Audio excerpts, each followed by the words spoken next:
And greetings. My name is Max Maven, and you know who you are. I was about to say good morning. Now, it's actually afternoon here in Portugal, but for me it feels like morning because I didn't get up that long ago. For you, it may be in the middle of the night, maybe mid-afternoon. We have people watching from how many countries, Marco? Over 60, I believe. 62. 62 countries watching, and yes, we will put the map up later. It is my great pleasure to be the host for this first round of today's three sessions. We have a stellar lineup, and rather than take your time with things I have to say, let's get right to it. The first person, we're going to start off where most shows end. We're going to start off with a gentleman who is literally a living legend, one of my favorite thinkers in all of magic, and a splendid human being. And I don't know what else I can say except for two simple words. David Burglass. I'm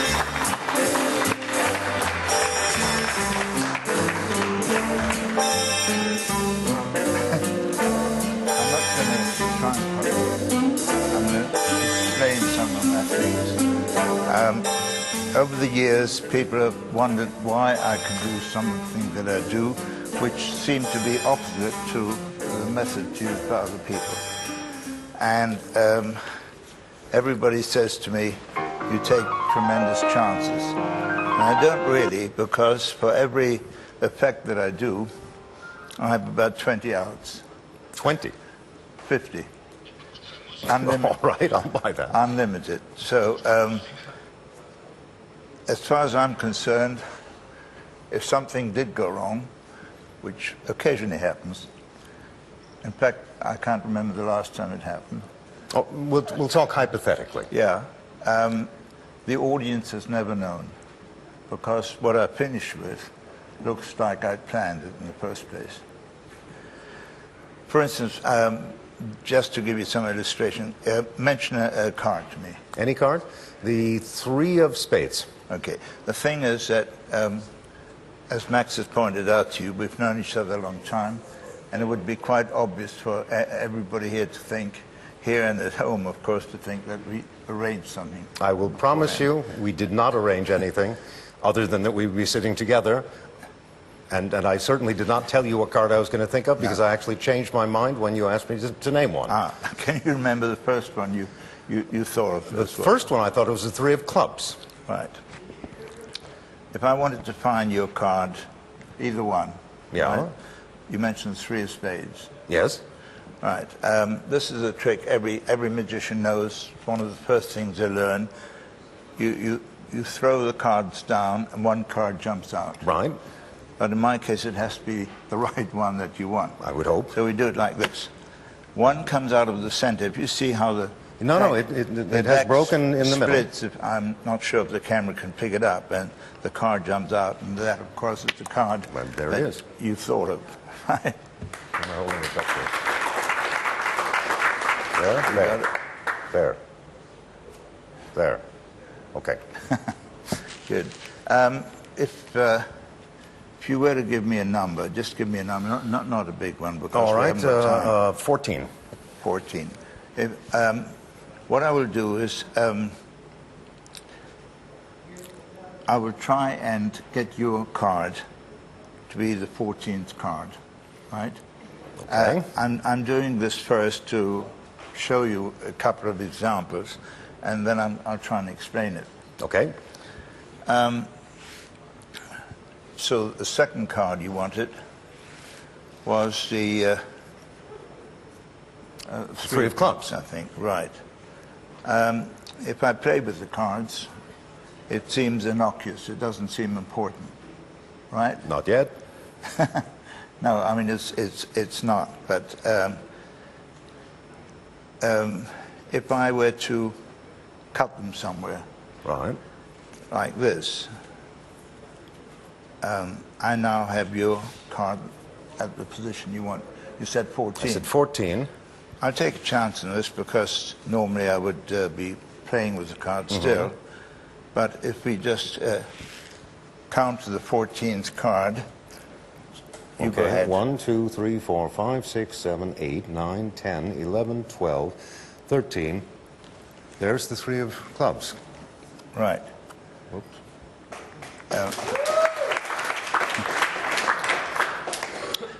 What I'd like you to do, and I'm still demonstrating things I'll try and explain in a minute, is if you took the cards, and these are normally their cards for magicians, so obviously lay audience don't carry cards. Right. Take the cards. All right. And just look through them slowly from, you know, just run them from hand to hand. All right. Yeah, keep doing that. And then think of one card. All right. And remember it. I have done so. You changed your mind once. I did. You want the first or the second card? I want the second card. Okay. Will you be honest if I tell you the first card as well? I will be more than honest. I will be impressed. What was the first card? The first card was the Ace of Clubs. Look at the top card. What is it? It is the Ace of Clubs. That's the first one. And then you changed your mind. I did change my mind. What did you change your mind to? I changed to the Four of Diamonds. That was... you didn't change your mind then, because that was right next to... Yeah, I jumped over one. I see, okay. Because when I showed you the Ace of Clubs, right, you can see the there's the Four of Diamonds next to it. Yes. Yeah. So... Oh, you want something more challenging? No, all right, I don't mind. I don't mind, okay, as long as I can find the card. I do this until I actually have the person I'm working to take the cards and go to the other side of the room. And I say the same thing, look through the cards right, and think of one. And then it makes magicians very annoyed that I find the card. I would think so. So I'll ask you to do that. I'm not going to ask you to go across the room, but I'll just sit back and you turn your back so I can't see. It just goes through the cards. All right. And just think of one on the way. I have done that. And remember it. I have done that. Does it seem fair? It seems extremely fair. All right. Obviously, I take a little bit of a chance, but I think you looked through the cards and you thought of that. What card did you think of? I thought of the Six of Hearts. You sure? Absolutely. I absolutely saw it. It'll take me a little while to find it this time. Six of Hearts. Yeah. Excuse me 1 second.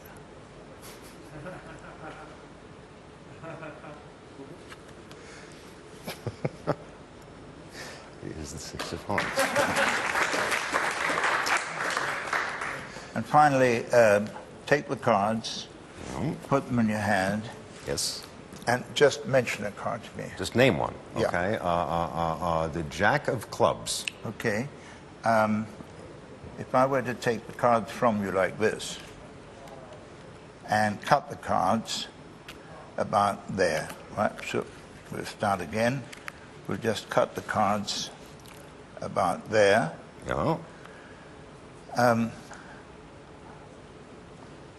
And fan them like this. Mm-hmm.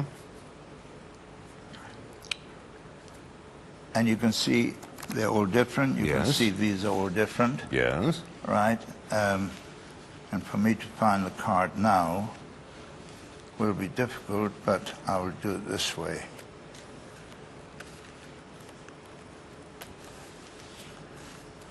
I'm a junior Leonard Green.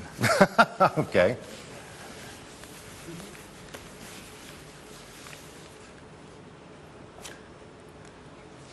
That's your card, I think. It is absolutely my card. And would you just gather the cards together, please? Okay. And when you've done that, you just cut the cards. I'm going to try and explain some of this in a minute. All right. But what I want you to do is to cut the card and then open where you've cut. You know, just make it a cut. Go ahead and show me what you've cut to. You've cut to the King of Clubs. Just before you cut, I cut my cards. Mm-hmm. I didn't look at them, I just cut, right? You cut to the King of Clubs, showed to the camera, and believe it or not, I too cut to the King of Clubs.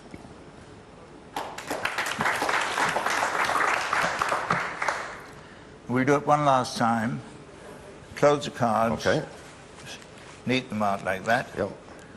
And this time make 2 cuts and open the cards so we can see them. Oh, with one with each hand? Yeah, like that, so we can see 2 cards. All right. All right? And which one would you like me to find? Oh, I will go for the 10 of diamonds. 10 of diamonds. Mm-hmm. You could have said the 6 of clubs. I certainly could have. Yeah. If I wanted to find the that card, let me just do this. I've just played with the cards, right? Yeah. And I don't think it looks very suspicious, what I've done. Not yet. Because they just seem to drop. But if I open the card like this, we find the one that you've chosen. The one I chose was on top, yes. That's the 10 of diamonds. That's how I find it right. I'll try and give you a few explanations. All right.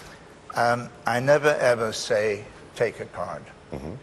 There's only 2 tricks that I know where it's necessary for that. It's for the rising cards.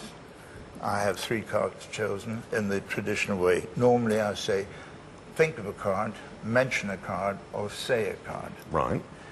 And I make a specific fan, which I don't know why, but magicians have always said it's different. It's not a pressure fan.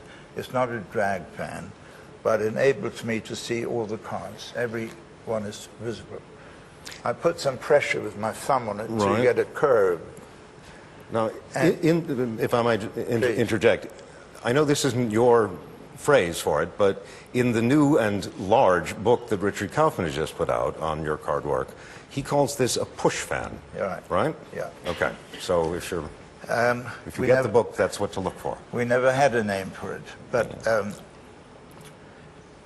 I twist my hand around like this and I spread the cards rather like spreading paint.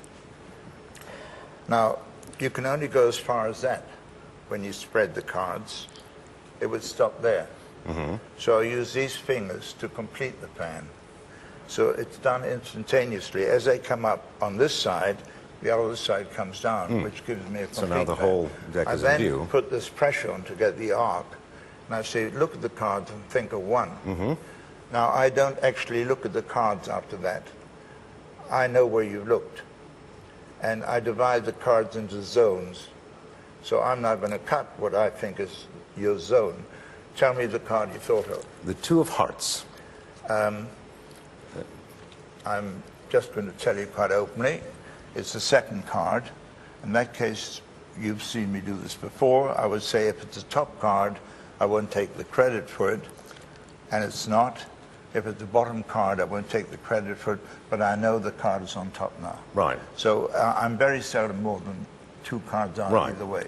So with this gambit of it's not on top, it's not on the bottom, you've now made it on top. That's an out. And now you have, I've seen you do this, you use a bit of time misdirection. Yeah. And then the card is suddenly on top. 9 times out of 10, I capture the card. Right. So when I close the cards, after you've looked at them, and I don't have to look at the cards, I have to look at you, and I've cut to the zone, I'll do that again.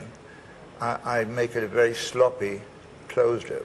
When I go like this, I haven't quite closed the fan properly. If I show you, I'm actually looking at 4 cards. If you look, I see those 2 and I see those 2 at least.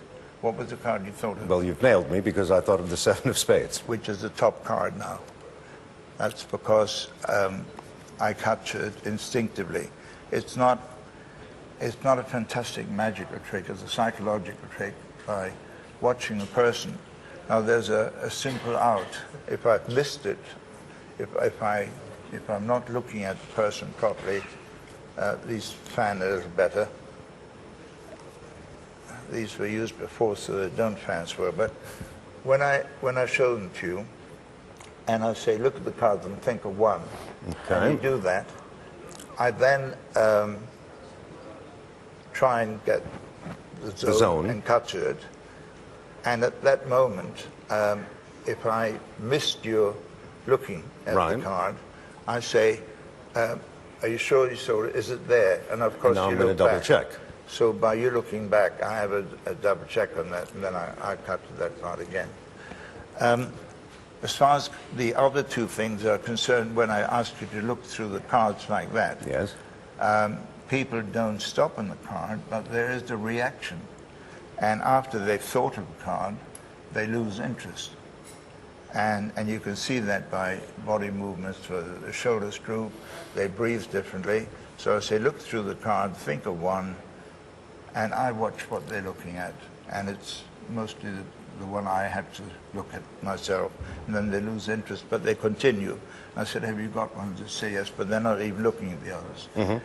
And the same thing, believe it or not, can be done when they've moved to the other side of the room, because again, you see body movement, you see... So in that case, you're estimating from, obviously not seeing the faces, but you're estimating the location. I don't need to see the cards, I just see the way the person's holding the card. I don't have to see the cards, just your elbows, your shoulders, so even if they're turned away, neck, you have a sense of everything. when they... And as I watch, I can guess the area they've done, they've looked at. When they come back, I cut there without even looking at the cards.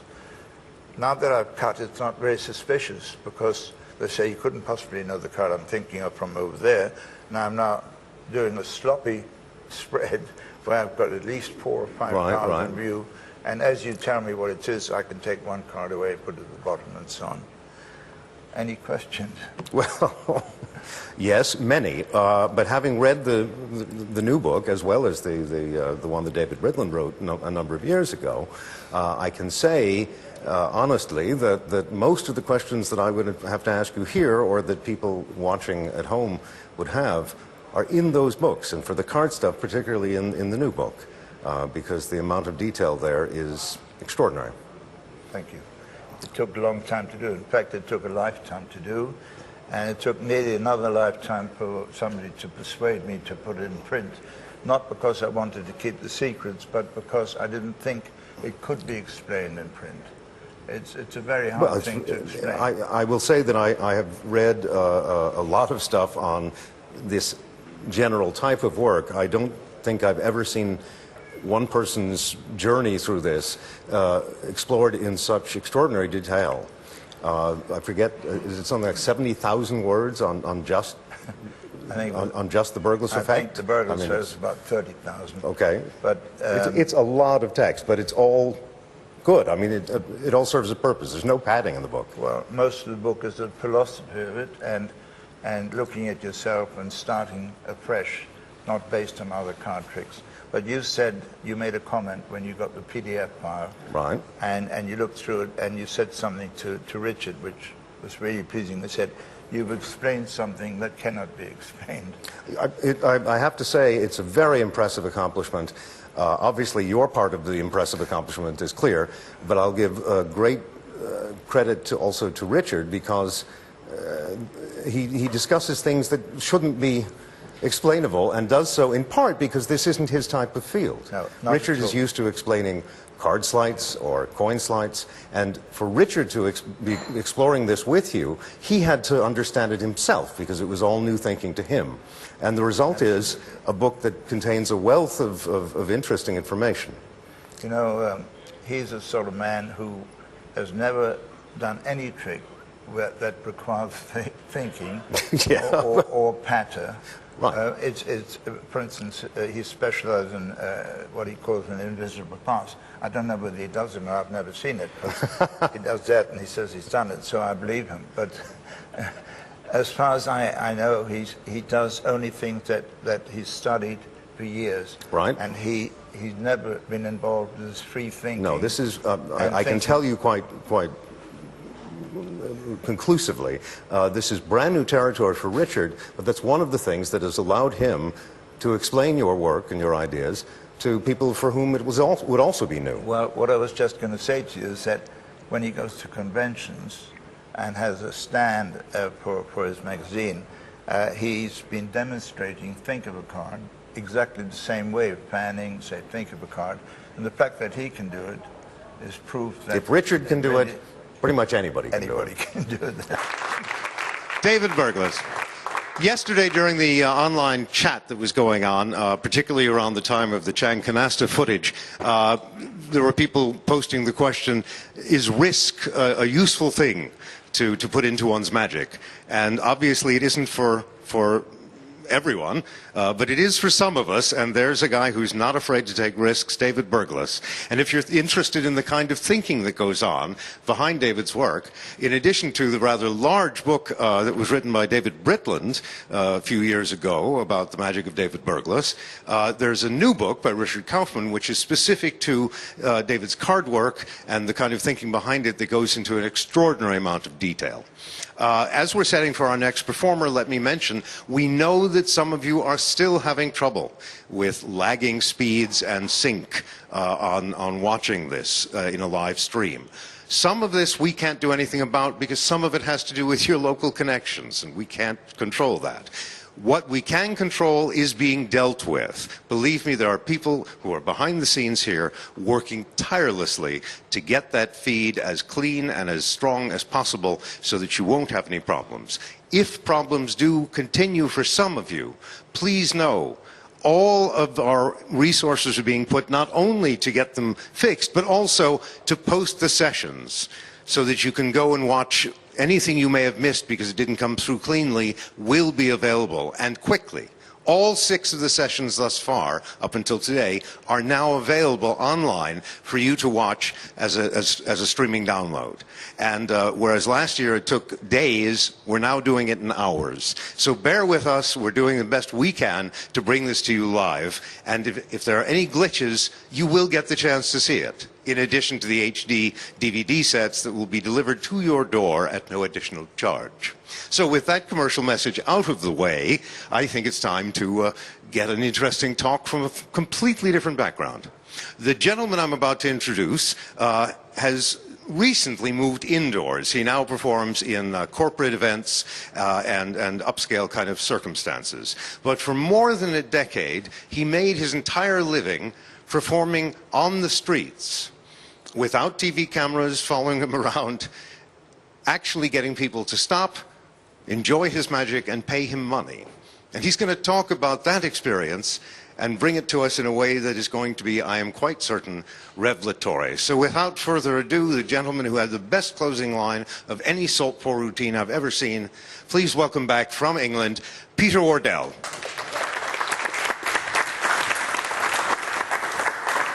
Thank you, Max.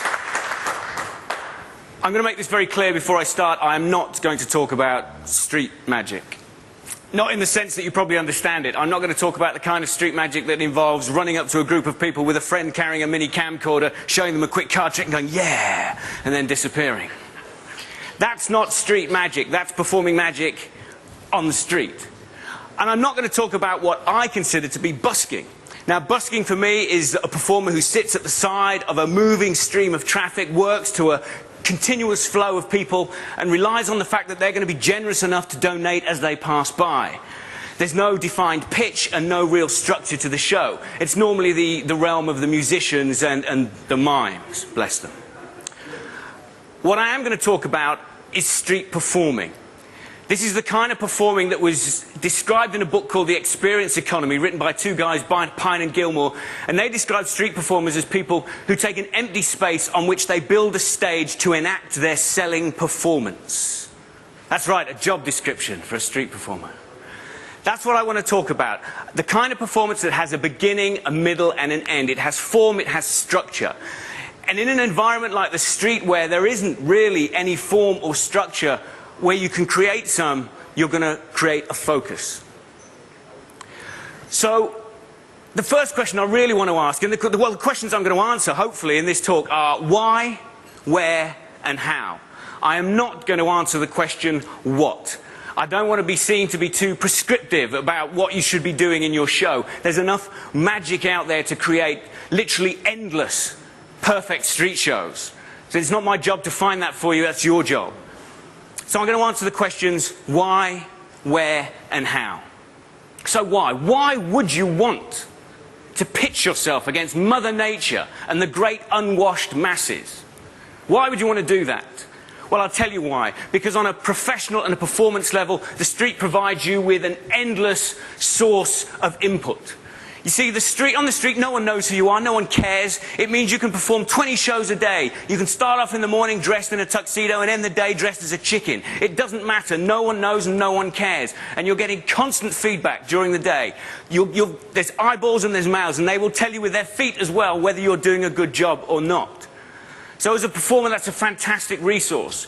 You're also surrounded by people from other performing environments. You're surrounded by dancers, musicians, mimes, jugglers, and these people will, I guarantee you, give you their opinion. So that's a great reason why you want to perform on the street, on a personal and professional, on a professional and performance level. On another professional level, yes, you can earn a bit of money, but I'll talk about that in a minute. On a personal level, though, and this is the real reason to become a street performer, on a personal level, you can travel the world. You can perform in some of the most fantastic cities, and you don't need to be booked. And you can make friends. Some of my best friends, the godparents to my children, are street performers. They don't stand a chance, I know, but they're street performers. But you can make great friends and huge, huge life experiences that you won't get anywhere else other than on the street. So where can you perform on the street? Well, Shakespeare put it best when he said, all the world's a stage, and if the police don't stop you, he's right. As long as you stay within the local bylaws, the world is just a fantastic place to perform. You can perform anywhere you like, an empty space. Turn it into theatre place. That's what street performing is all about. And there's two types of pitch you can work. You can work the established pitch. Now, the established pitch is places like Covent Garden, Circular Quays. This is where shows constantly take place throughout the year. Now, there's an expectation from the audience. The audience are there because they want to see a show. And it's a lot easier to work in this kind of environment. There are, however, downsides. You also have competition.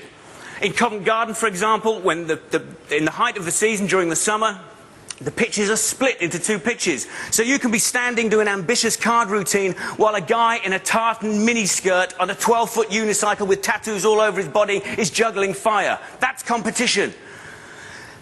It's a downside of performing on the street in an established pitch. The other downside is you will develop a performance style. Most pitches generate a performance style in the performers that work there. And there's an old expression that you can take the performer out of Covent Garden, but you can't take Covent Garden out of the performer. I think I could see a Covent Garden performer, if I didn't know them, I watched them work, I would know they were from Covent Garden, because they'd be shouting a lot generally. Listen to me. The other type of pitch you can work is the improvised pitch, or the fly pitch. This is a pitch that you set up. The benefits of this is it's a fresh audience.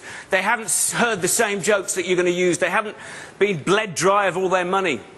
But the difficulty is they need to be educated. You have to educate this kind of audience, and this is a good thing. You see, if you can educate them, if you can control them, they become yours. And you're more likely to get a better return on the investment of your time if you work these kind of pitches. But be careful. When you're working a pitch that hasn't been worked before, respect your surroundings. You know, I said that all the world's a stage, but stand in front of somebody's shop door and they're going to come out with a broom and smack you on the head. You have to be careful. You have to be careful of the other performers. Maybe there are other guys performing, statues, that kind of thing. Be aware of what's going on around you if you decide to fly pitch. So I'm now going to talk about how. How do you do a street show? Well, the first time you ever stand on the cobbles at Covent Garden, underneath the arches under the church, and you look out at the pitch, and it's a big pitch, and you look at the empty cobbles, the first time you do that, it's terrifying. It's like standing on the edge of a cliff with a hang glider strapped to your back. Now, you're either going to jump off and soar and make this expanse your playground, or you are going to nosedive into the ground. It's a huge task. So what you have to do is you have to break it down. Now, for any of you out there who are interested in marketing and business, and I'm fascinated by it, and I think as performers we should be, and there's been some great talks that have covered those subjects over the last few days. In marketing, there's an expression. It's AIDA, A-I-D-A, attention, interest, desire, and action. And that's what a street show is. And it was given to me in another way by the late, great, and wonderful Jim Cellini, who said to me, Pete, what you have to do is make them stop, make them stay, make them watch, and make them pay. That's the structure of a street show. Break it down, make it easy on yourself. Now, I'm not going to go against that advice, but I am just going to give my interpretation of it. The first thing I think you have to do when you want to be a street performer, when you go out to do a street show, is make a difference. Now, this isn't about the content of your show, it's about the intent of your show. Your intention must be to create an experience. And creating an experience is not about entertaining people, it's about engaging them. Experiences are wonderful. This is what we're trying to do. I'll tell you what I mean. You see, people see a show, they watch a show, but they have an experience. And that's the difference. When you give someone an experience, you're giving them something that they can take away. When Lewis talked yesterday about vanishing a spectator's car, he talked about the comet effect, I think they described it as, where he turned an illusion into a memorable event. Now, the key word there is memorable, because it's having the memory that creates the experience. So what you're trying to do is create an experience. The people who come to you must leave in a different frame of mind. They must feel different emotionally or mentally or physically. Something must change them for the better. And then you've created an experience, you've made a difference. And there's really another good reason for this, and this comes to the money thing. If you create a show purely to make money, or you do street shows purely to make money, you are more likely to be disappointed and to fail. Because money isn't about you. Creating an experience is very personal, and it's subjective. It's a subjective way of looking at it. If you keep it subjective, then there's less chance of you getting disappointed and failing. All money will do, and focusing on money will do, it will break your heart, and it will also steal your art. And by that I mean form follows function. If you intend to make money, you'll end up creating a show that makes money, but it might not be the show that you wanted to create. It's a bit like the way cars are designed now. They're all designed to become streamlined, and so they all look the same, because they're all focusing towards the same goal. Don't focus on the money. The second thing you have to do is get attention. Now, I'm going to disagree with the late Apollo. With the late, he's not late, he's great. Apollo Robbins. I hope he's not late. He is late, actually, he's not here. When he said that getting attention was difficult, I think getting attention is easy. If you want to get someone's attention on the street, hide behind a bin. When they walk past, jump out and go, "Ah!" You'll get their attention. Getting attention is simple. What's really difficult, though, is keeping their attention. Bit of physics. Newton's second law of motion states that a body in motion will remain in motion unless it's acted on by an external and unbalanced force. As a street performer, you have to be unbalanced. I know that kind of makes sense, doesn't it? You have to be unbalanced, but internally and externally. Internally, there has to be a personal drive, something that will cause you to step over the fear barrier and move towards the spectators. I was given a great bit of advice by an old friend of mine, a guy called Humph James, who was a fantastic street performer. And he was an old flatmate of mine. And when I wasn't doing so well and I was down and I was feeling a bit depressed, he said, what you have to do is leave the house with enough money for your bus ticket in and a cup of coffee. So when you get into the pitch, you have to work. Because if you don't work, you have to walk home. Give yourself an motivation to do the work. Because it's easy to get to a pitch in the sunshine and drink coffee all day. But you also have to be unbalanced with respect to your environment. Cellini, again, he talked about colour, sound and motion when he talked about street performing, about using colour, sound and motion to get attention. And when he talked about colour, sound and motion, you could see people thinking, colour, sound and motion, I'm going to get really colourful, really loud and move around a lot. But if you do that, all you become is a really annoying clown. No one wants that. It's a sliding scale. Colour, sound and motion can be all the way up here, or it can be all the way down there. And if you are the annoying clown character, the wild, crazy, loud, loud, loud, and you're in an environment which is wild, crazy and loud, loud, loud, you won't stand out, you'll blend in. Think about the people you stop and watch on the street. They have no sound, no motion, no colour. The human statues, or crate slugs as they're affectionately known. The human statues stand still, no movement, and they act almost like an attention vacuum. They suck attention towards them. So don't think loud, brash, big. Think of it as a sliding scale of colour, sound and motion. The problem with the statues, they're statues. No, the problem with the statues is they only take it so far. They start working the kind of busking thing that I was talking about, working to a transient audience. There's no continuous engagement. So that's what I want to talk about next. Before I do, and I've just remembered an example of a great magician I saw, a guy called Dante. Now, I don't know Dante personally. Some of the guys here might know him. He used to stop his crowd by standing with his feet together, quietly, holding a silver dollar in his fingertips, just waving it in the sunlight, and he'd look around and he'd say, "Watch, watch." Not everyone would watch, but when they did watch, they saw a miracle, and he had them. Which brings me onto my next point. Give them something. You have to give people something. You have to offer them a promise. You have to give them a definite outcome.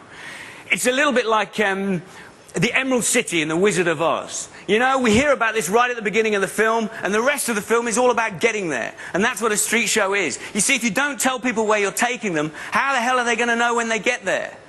If they didn't tell us they were heading towards the Emerald City, I'd have got off in the poppy field. Yeah? You have to tell them where you're taking them, otherwise you might satisfy a certain curiosity and they'll leave.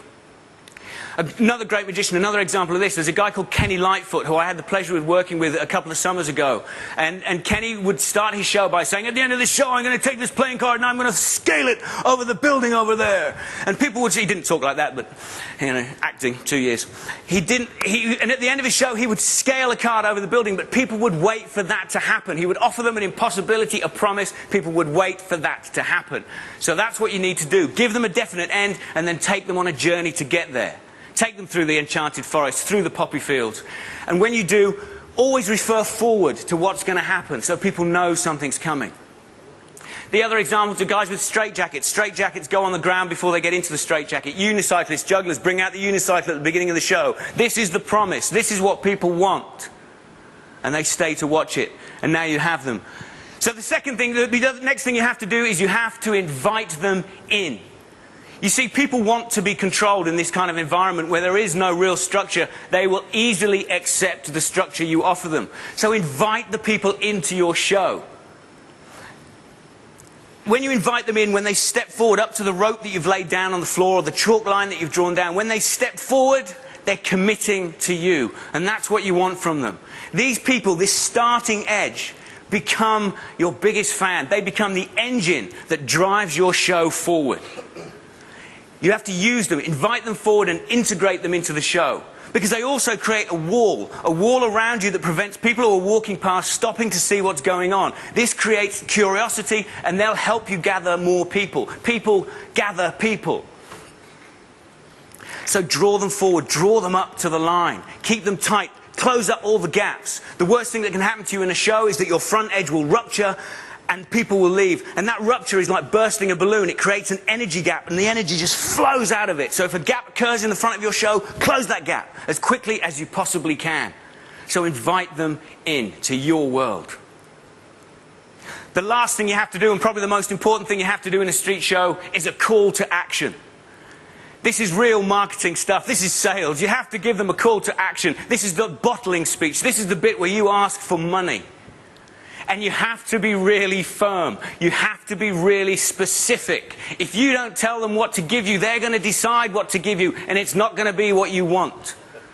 Tell them exactly what you want them to pay you. Be really specific. And do it before you've got to the Emerald City.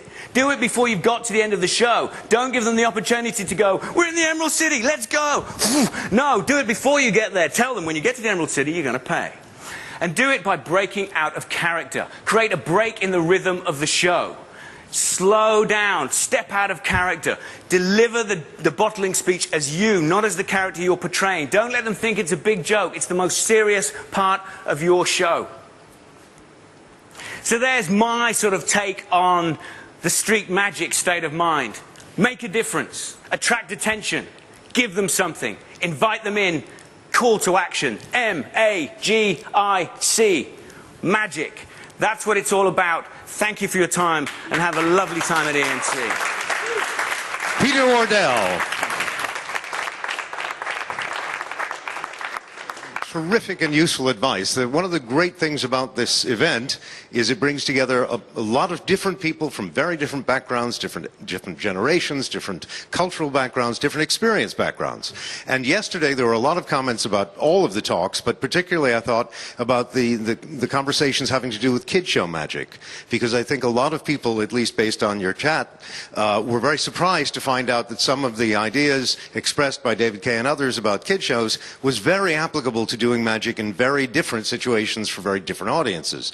Exactly the same thing I think that we've just seen here, where Peter's advice, although drawn from his experience working the streets, can apply to all sorts of different situations, and as such it has great value. Speaking of great value, our next performer, it has great value to me and to you. You know that because you've seen him talk already at this convention, and if you watched last year's event, you've also had the chance to experience his performing. Now you're going to get a wee taste more. So if you would, all the way from Colorado in the United States, please welcome the one and only Eric Mead. Max. How delightful that was. Good afternoon, good evening, good morning, as we've said all over the world. It's a different time. I'm Eric. For me, it's the afternoon. And the afternoon is when I like to do coin tricks. Evening time, as Danny will tell you, I like to do card tricks, but it's the afternoon. So coin trick for you. So neoclassic, I would call this. A trick with 3 coins. A neoclassic because it's not that old of a plot, and yet you see a lot of versions of this. I'm going to ask, can you follow me over here? 3 coins, Bill, and you can just sort of check them out for us. I don't know that the home audience would trust you, but you can bite them, you can bounce them on the table there, and just make sure they are in fact solid silver dollars. They are. Kind of important for this piece that they get looked at before we do anything with them. 1, 2, 3 coins, and I'm just going to stand front and center. And which camera should I lean to? This camera here? Okay, 1, 2, 3. 3 coins. This camera. Okay. Here's what's going to happen. One by one, I'm going to make the 3 coins disappear. Let me get my sleeves back out of the way. One by one, I'm going to make the 3 coins disappear, and they'll fly through the air invisibly, and they'll appear at my other fingertips. And when it happens, it looks like that. Normally there's a little bit. I could use some help in the room, to just make it feel a little bit like a real show would be nice. Thank you, guys. It happens so fast the first time that usually you're not quite ready for it. So I'm going to do it again, and don't blink, right? 2 and 1. And I'll move my hands just a little further apart. Whoa. See it? My time, I have extra time, don't I? Yeah, so I tell you what, I'm going to do that again. I'll put 1 back, and we'll start over again. So from this side over to here. I'll do 1 slow. Watch the upper one. In fact, let's isolate it like this. You can only see that one, and really slowly, slow motion, it makes its way across. That's the real difference between doing magic for a room of magicians and laymen. That's normally a big laugh. So watch that last one go.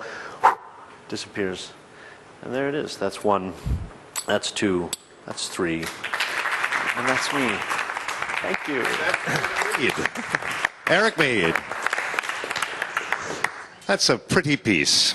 I'm going to take 1 moment to inform you that one of the things we've asked from you, and we'd like to continue asking and get better and more results, we want to see what you're doing. In other words, we want you to send us digital photographs of yourselves watching and participating in EMC. Because later we'll put together a whole bunch of them and show them back to everyone else. And that helps to bring the whole international community together. So with that in mind, send them to info@essentialmagicconference.com.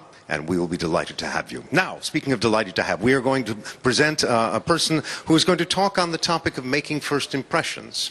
She has already made not 1 but multiple first impressions and later impressions because she keeps getting called on as an assistant for various people's card tricks and such. She is, however, a performer in her own right.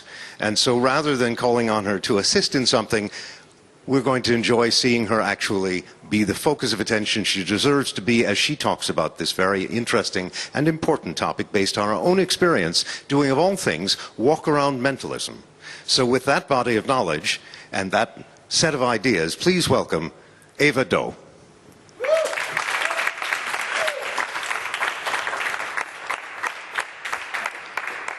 Stereotype, a set of inaccurate, simplistic generalizations about a group that allows others to categorize them and treat them accordingly.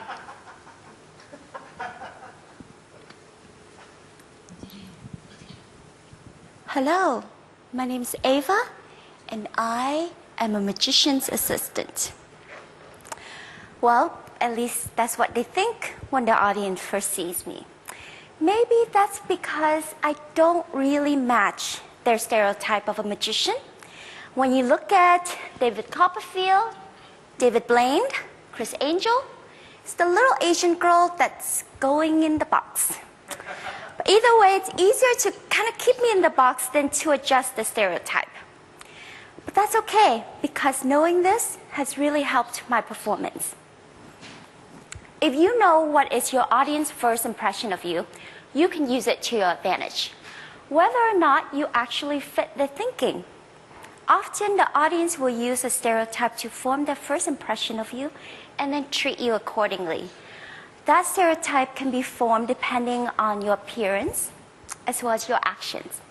For instance, if you take out a deck of cards and say, pick a card, the audience may respond with, I've seen that one before. Even though they have no idea that you're gonna perform your latest version of Red Hot Mama. These types of false assumptions can be pretty frustrating because it implies that they find you predictable. You need to interrupt the pattern of thinking and do something unexpected. One good example of this that I find is Paul Harris's screw deck. In the effect, you take out two halves of a box of cards and screw them together, kind of like a pool cue.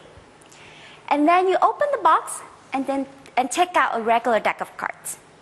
In this case, you've identified their stereotype of a deck of cards and reacted to that stereotype with an unexpected action. It's one way to undo their false assumptions and engage their interest. On the other hand, you could take advantage of the false assumptions. Think of this scenario. Your performing environment is a restaurant, and you're dressed in a suit. Not a bright, colorful suit, just business-type suit. You walk up to a table and you ask them, how's your meal going? They're probably going to falsely assume that you're the restaurant manager.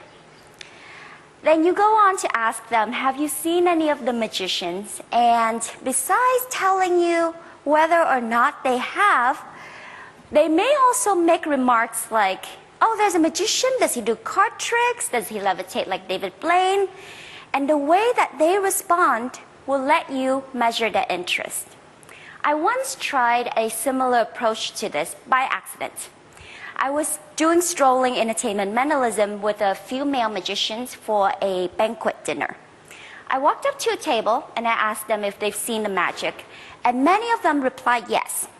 Then they went on to tell me whether they liked it or not.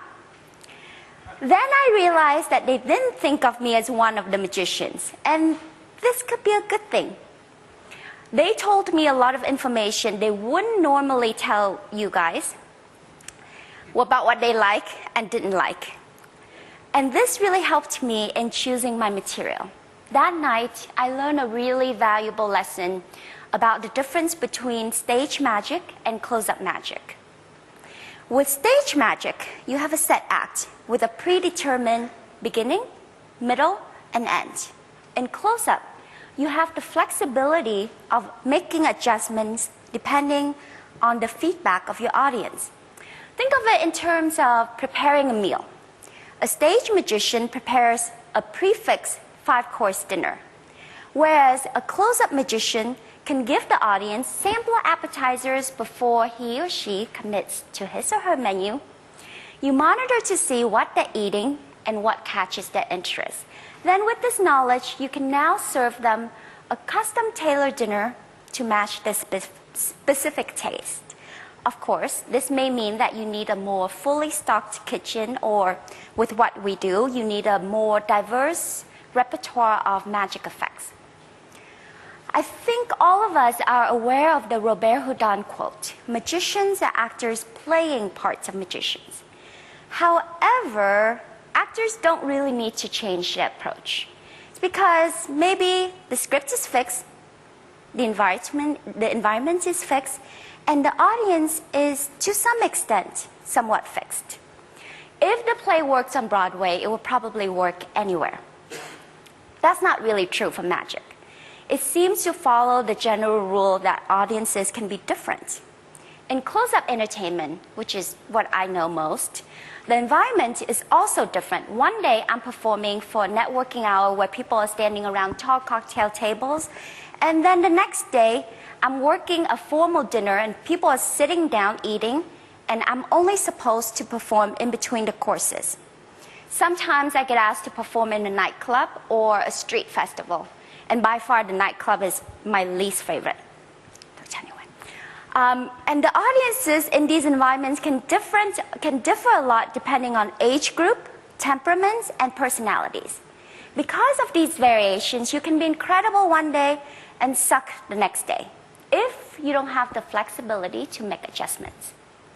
For example, on Friday night, you perform a lie detection routine for a sales executive that's also a poker enthusiast.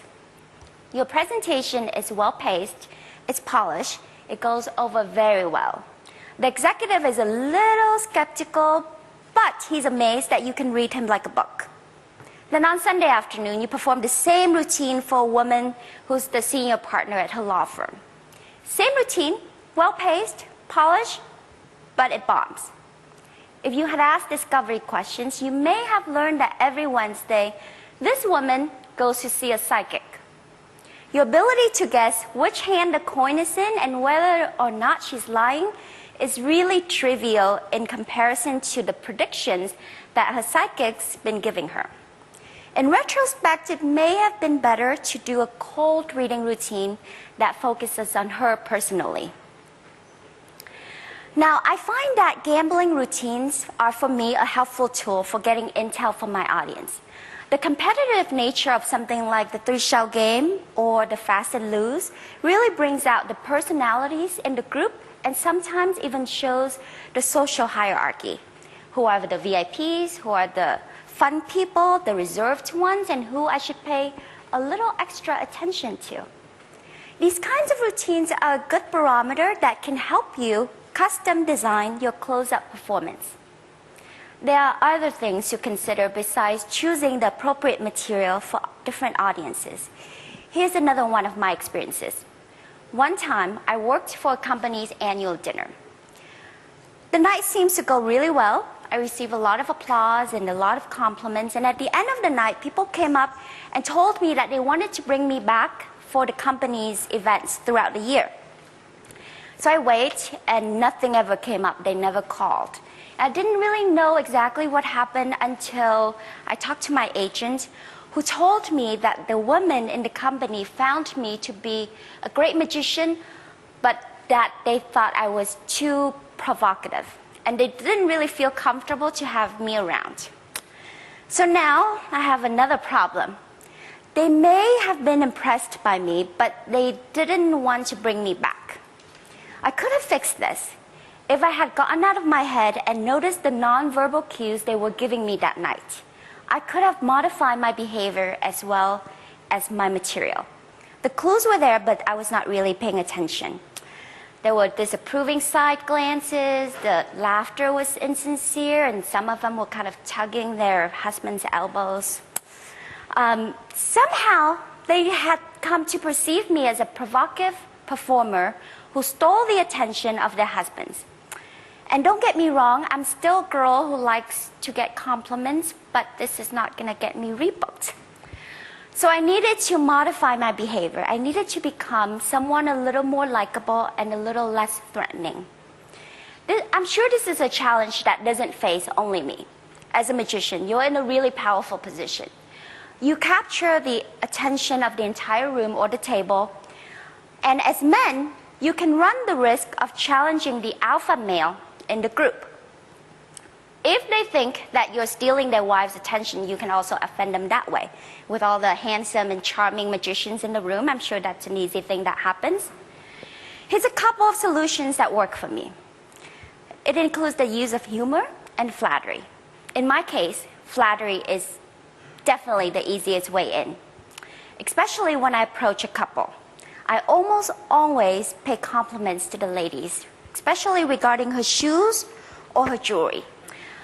But it's also important that I kind of have to make sure the man is listening and he has to agree with me, because I want him to stay involved.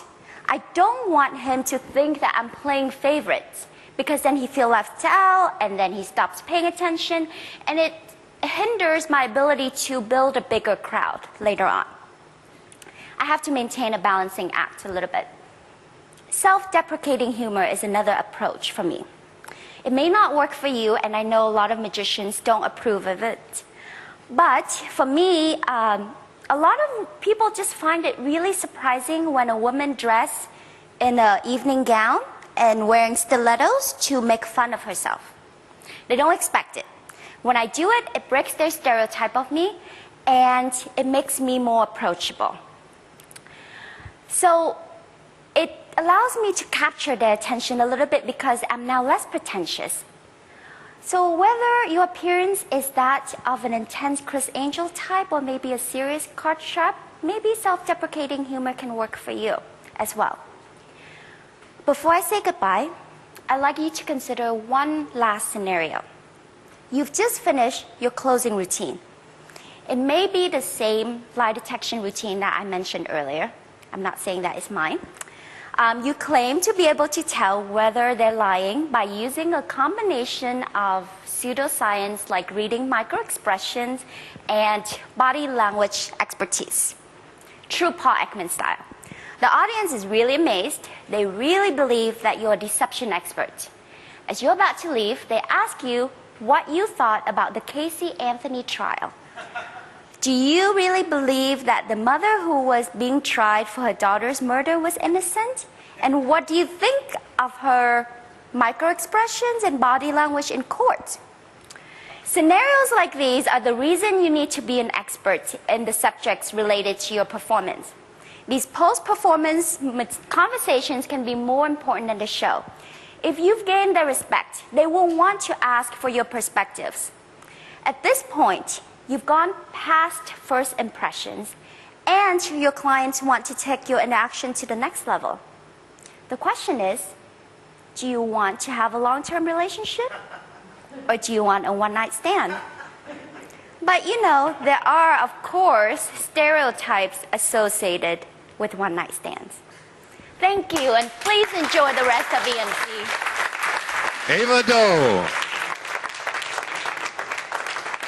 Well, once again, some really, really useful real-world information, and this time delivered from perspectives that few of us, at least, have had the opportunity to see things from. We know there are some women in the audience watching this. We wish there were more. We wish there were more women involved in EMC here, and hopefully with each year we'll add to that, because the more diversity we have from this end of things, the more we represent you, the diversity that's going out in the internet universe of a great deal more. He is an innovative thinker. He is a charming performer. He is about to give you samples of both as he explains some of his work. Would you please welcome, from Finland, Christian Engblom.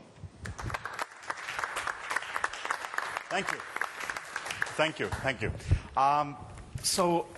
This is not going to be a discussion on anti-pharaoh. And thank you, Paul. And this is actually about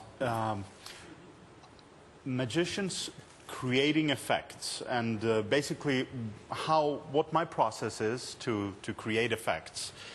I'm not saying that I have created a lot of effects, but the effects that I have created, the way they've been born, I think could be useful to a lot of people. For instance, I think inventing effects is problem solving. And that means that we first need to find a problem. For instance, the problem would be, in this case, if somebody wanted to do a linking thing with the straws or matches, like Akira Fuji did earlier, a few days ago. Wonderful solution the way he does it. One of the first things I invented actually was somebody showed me this idea where you put them in your thumb, between your thumb and index finger, and they're linked. You can't separate. And then if you twist your hands and then grasp them, then you can. It looked very clumsy, about as clumsy as what I just did. And just on the spot, I just figured, oh, maybe you can stick the match to the finger and you can do something else. And I came up with this very basic old principle, but on my own. And as you see, it's not something I do. But it is something that got me to thinking about magic. This was one of the first effects I did. I was very disappointed when I realized that somebody else has invented it and put it into print and that it's really old. But over the years, by the way, I've grown accustomed to the fact that well, almost everything has been invented already. It's an unfortunate, fact.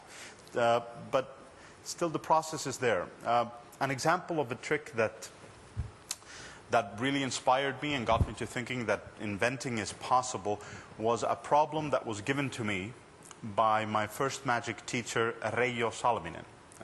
Very, very good Finnish magician. He's now gone, but when he lived, he was probably one of the biggest influences in magic in Finland, and in fact in a lot of Scandinavian countries as well.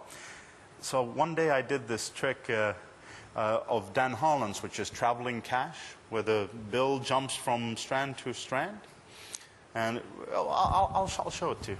Sure. Why not? Let me see if I have the bands. Then I can show it. Oh, I left them there. Okay. Do you need anything? Yeah, do you have a bill also? Did I leave the rubber bands here? Yeah. Here we go. Sorry about that. You have a bill I could borrow? So I did the traveling cash thing. And without ruining what I do is, I'll just show it and then explain very quickly how that came to be. Can you fold the bill lengthwise, please? So? No, open and lengthwise. And one more time. Lengthwise. And can you put it through the top strand and then fold it towards yourself? And can the camera come a bit? Is this visible? Good. So this is with Dan Harlan's permission, by the way. He gave me permission to show his routine on a DVD of ours. So this is the idea. If I just rub, it melts off and jumps to the next strand. Now you're holding on, aren't you, Danny? Yeah? But it's still inside, really inside. All I have to do is just pull and it jumps down. This is a classic of magic. So I'll even skip the presentation. Usually what I would do, I would just end the routine here by a gag and see, look, it jumped back to the top, da da da da da. But the idea he gave me was this, how to, get the rubber band completely off, and then the bill is still, of course, Very good. yeah. But the effect isn't so important. It's how it came to be. I did the basic, which is just where the bill travels to the bottom, and that was the end of it. And then after that, Reijo told me, oh, Christian, there should be a way, or there is a way to take the bill off. And I go, well, what's the method? And he says, I don't know. But there is a way. So I went back home. I thought about it for about 6 months. And then when I came back, I showed him my solution, which was this. And he goes, oh, that's amazing. That's incredible. How did you do that? Well, you told me that there is a way to do this. You told me. No, you misunderstood me. I said there should be a way to do this.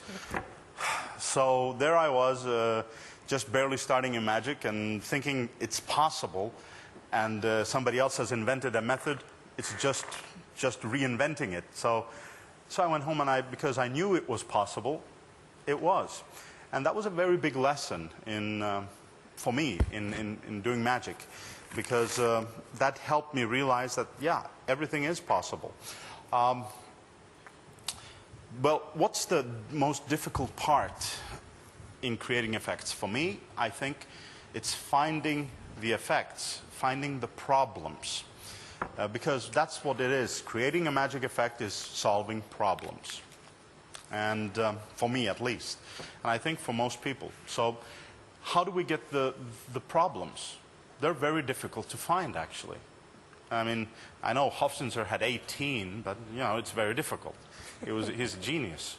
So one of the problems, or the problems you can find, is through feedback. Once you start off on a routine, like I did with the rubber band, boom, boom, boom, boom, boom, you get feedback either from a colleague or from a spectator that, oh, yeah, can you get it off? Yes, okay. So then you start thinking, and you have a problem, and you have to find a solution. Another problem I remember, which was a wonderful routine by Harry Anderson, written and published by Mike Cavaney. Wise Guide is the name of the book. Wonderful book.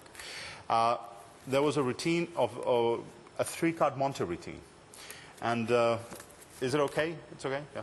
So I can expose the gimmick, so to speak. So there was a gimmick involved with a card. Can you see this? That has a misprinted index. And this, at the end, you tear it off. You tear it off.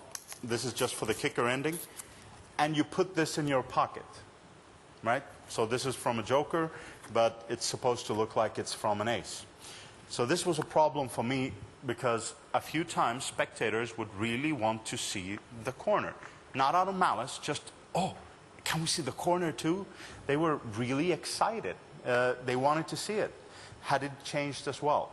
And, well, I was thinking about that problem. And what occurred to me that it would be great if I could just leave that corner on the table and have them look at it. Well, that's exactly what happened. I switched a corner, and see, that's a black corner. The ace is here. This is nothing but an extra piece of card. It also simplified a little bit the routine, because in the original you had to tear a gimmick card every time, and then you had to manufacture. So for me, this solved also the practicality. It became a little bit easier. So it's just a piece of card that has some sticky substance glued to the card, like so. And this becomes the misprinted card that you need. And just tearing that along the border, and then as you put that ace down, I just push. And I don't even have to pound this. You can just stick it to your hand, and it'll stay there. So this was a solution, another solution to a problem. And little by little, I started to work not only on other people's routines. This is what I started out in. I did other people's routines a lot, especially good routines such as this. And I realized what would work better for me, and I found problems, imaginary or real, that I could work on. And then also it's possible to get, I think, a lot of help from colleagues, from friends. You can session and you get a lot of ideas. For instance, getting a problem, there was an effect with matches that I used to do, which was fairly good. It was a very small little piece where a match would burn and then jump into the box, and it would repeat twice. And that was it. I showed this to Tommy Wonder, and Tommy said, oh, that's very nice. But you need something, you need an ending. And, well, I said, well, what? And then he suggested an ending, which was a wonderful ending, but a huge problem. I had no idea how that could be done, well, how I could accomplish that. And I asked him, well, do you have a method? And he said, well, that's not my problem. And, well, for me, that was still a gift, a huge gift, because when he gave me this problem to solve, it was a gift. It was a jewel in the rough. And it was my business to try to polish it. And for that, I used a lot of friends. We sessioned, we talked, we discussed different ideas. And at the end, it was it was my wife, who really does no magic at all, knows very little, who suggested a solution. I don't know how she ever came up with it, but it was a perfect solution for this trick. And so that was one way. Another idea that that Danny and we developed from a challenge that Juan gave me. He said I was doing a version of cheek to cheek, which is a triumph routine. And he said, well, it's okay, but it would be great if you could spread the cards and have them all be, mixed, and they could be seen mixed, and then square Immediately. and immediately spread, and they would be now all facing the same way except the one card. And, well, I went home, and I was scared to death because I was going to meet Juan in 2 days, and I knew he expected me to come up with something. So I racked my brain, and I came up with a couple of different solutions, and one of them is what I worked on and showed Juan, and he immediately liked it. And then I saw Danny, and I told Danny, well, Danny, I have a solution to a problem Juan gave me. I'm not going to show you, I don't want to influence you, but I passed along the problem to Danny. And Danny created something marvelous. I guess many of you have seen it. It's the triumph you do in your hands. It's so beautiful, so wonderful. So again, sessioning, I guess, is the most, for me, has always been one of the most biggest weapons or tools in this trade, in this art, to try to forward, to try to invent, to try to get solutions. And sessioning does quickening the inventing process, the process of inventing things. And it also tends to make the process of inventing fun. And that's very important. It has to be fun. If you don't enjoy this, then unfortunately you're probably not going to be wasting a lot of your time trying to invent something if you don't enjoy it. So what else? Well, maybe I could just end this little talk about creating just by doing something. Maybe doing this routine with the matches I talked about. I had the chance to show this routine to Tommy Wonder before he died, and for me that was excellent because he enjoyed it. Do you need a silk? No, this is fine. It's just so I put it here so I don't burn the table or something. So this is a routine, a trick, a story about a young man whose name is Christian. Because when you invent your own tricks, you get to name them after you too. So that's an extra bonus added. Christian lived with his friends in a very, very poor apartment building. Can you feel inside? No, no TV. No. At the time, there were no internet, no nothing. And Christian had, exactly like his friends, red hair. It was the fashion of the time. Can you examine Christian? He's normal? Yeah. Good. Put him home? Thank you. Now, there comes a time in every young man's life when you know that you have to go out into the world and you have to experience life. And so it did with Christian. He went out and he met a beautiful beautiful girl, and he fell madly in love. And he was passionate and exciting and a little bit dangerous. Can you... Oh. But that love ended very abruptly, unfortunately. But fortunately for Christian, he has a home where he can jump back into. Yeah? So, inside? Yeah. Can the camera see? Good. Admittedly, Christian's head or his heart was burned. But he had a place where he could go back in and feel safe. And he had his friends, his friends also, they were able to comfort him. Against the white, you can probably see. Yeah. No, the burn. Yeah. Now, even though he was burned, because of the help of his friends, he was able to continue life. And he met another beautiful woman, and he fell madly in, passionately, lukewarm, Well, anyone who's ever been burned knows that it's not easy to love again. Thank God it's not impossible.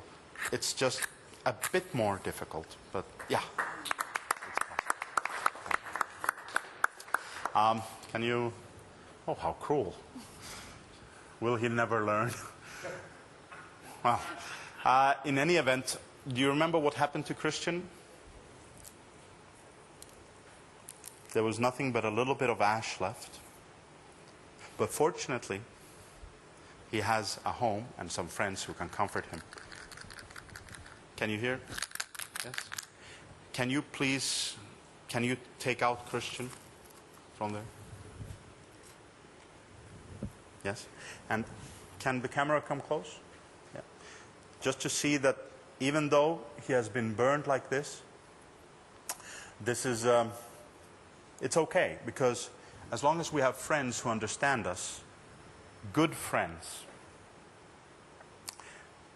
they too can share in our sorrow, just like the friends of Christian. And, yeah. Oh, thank you. But not to end on a too of a sad note, I wish to say, I guess if there's one thing to learn from this trick or this routine, it's good to have friends, and because, well, you can share things with friends. And I want to thank all of you for being my friends today. Christian Engblom and his friends. Well, it's not often that we get to see such a combination of cleverness and poetic philosophy all in one small package. Well, maybe not such a small package, but one small event.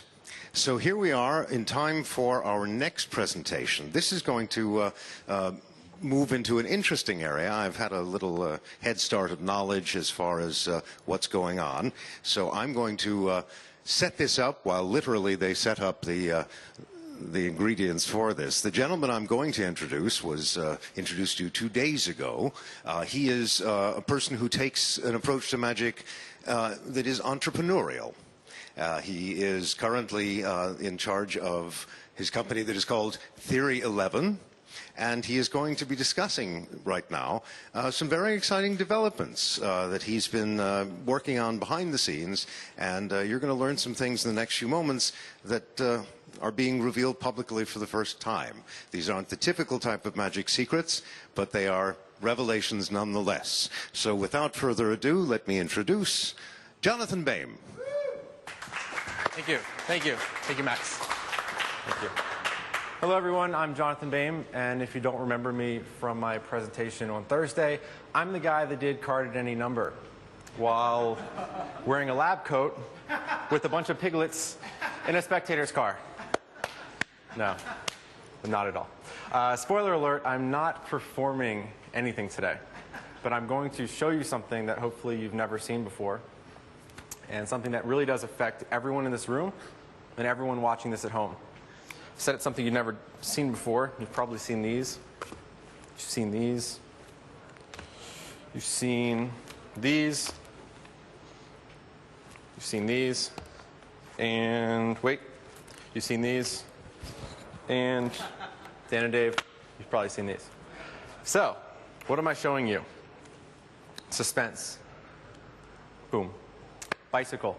In March of 2011, Theory 11 signed a formal strategic partnership with Bicycle, playing card company. Bicycle is the largest playing card manufacturer worldwide, producing over 100 million decks a year. It's a lot. Oop. In its first 40 years, from 1885 to 1927, Bicycle produced over 80 back designs. 80. Today, you probably know about 3 or 4. Bicycle, Bee, Tally-Ho, Aviator, etc. With this partnership, our goal is to reinvigorate that original spirit of innovation that drove this company. Everyone has their own idea of what is a perfect playing card. Max Maven, we talked yesterday, Eric Mead, and of course Bill Kalush. Everyone has an opinion. You might like a deck with this finish or that paper stock, and Jason England's hands are so large that to him, jumbo cards are bridge-sized. It's not true. In addition to playing card design, web development, and digital innovation, We've also been hard at work creating new videos for the Bicycle YouTube channel. Today, I'm going to take you somewhere, not in a creepy Max Maven sort of way. I'm going to take you inside the Bicycle warehouse for the first time. Their old facility was over 100 years old. It had a great charm and this vintage smell to it, but that might have just been the asbestos. Today, they have a brand new facility located just outside of Cincinnati. It's shiny and it's unbelievably high tech. So how big is it? Paul Daniels just said 12 inches. No, it's closer to 570,000 square feet. 570,000 square feet. And this is the first time that it's been shown in this amount of detail. Today is the premiere of this video that we shot just a few weeks ago on the Bicycle campus. So I'm going to roll the video and let you guys see inside the factory for the first time.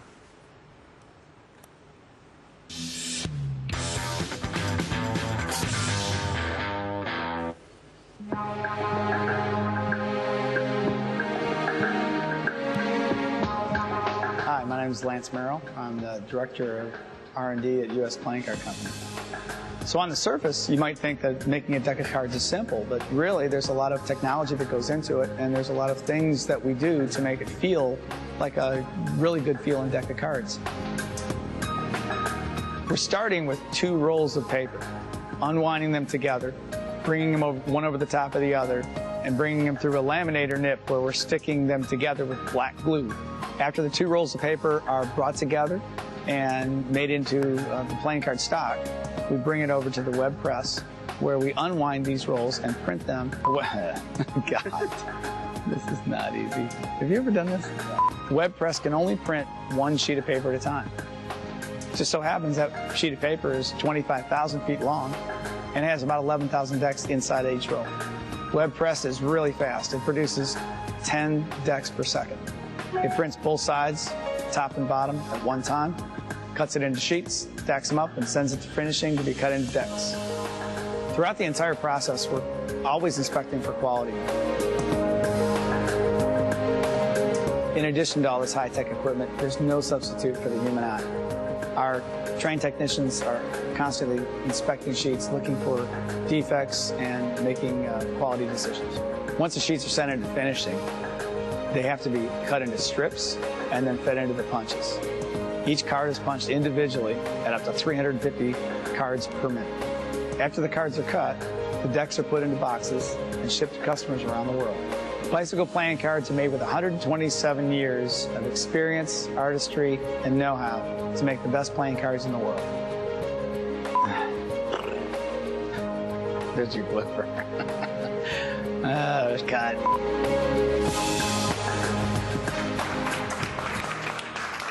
Thank you. So I hope this gives you some perspective about how massive this operation is at Bicycle.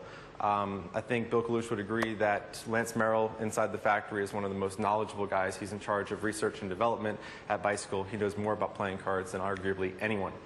I'm sure you guys have lots of questions at home about cards, gaff cards, tally hos. Is this deck still being printed? Will this deck be reprinted?